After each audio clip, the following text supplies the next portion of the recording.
Здравейте, Топскоцес БГ, пореден клиент, поредна продажба. И то какъв клиент? Това е Кирил Танев, мой стар приятел от 20 години. Постоянно го карам да се купи някакъв скутер, за да се улесни пътуването и най-накрая го направи. Днес му продаваме City Coco. Какво ще кажеш? Ами, вече дойде време и аз да се здобия с скутер. Преди си мислех винаги, че трябва да съм постоянно с колата, обаче ежедневието ми е супер напрегнато. Магазина ми е в центъра, офиса, склада ми е в промишлената зона в Славейков и това нещо постоянно каране с колата, червени зони, сини зони, зелени зони, супер много ме напряга, натоварвам, губя супер много време. За това нещо 2 пъти ми удариха колата, така че вече съм решен.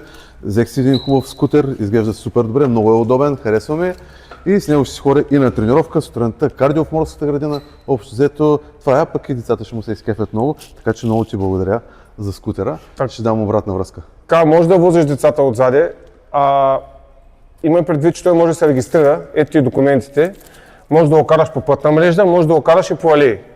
Скутерът издържа около 30 на 35 км пробег. Нали, след като може да се регистрира, ясно, има мигачи, летва, всички напълни изисквания. Така че задължително ще го караш с каска, то се е за твоя безопасност.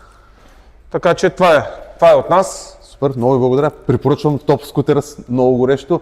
Щом аз съм се доверил на тях, значи всеки може. Добре, благодарим. Топскоцес БГ.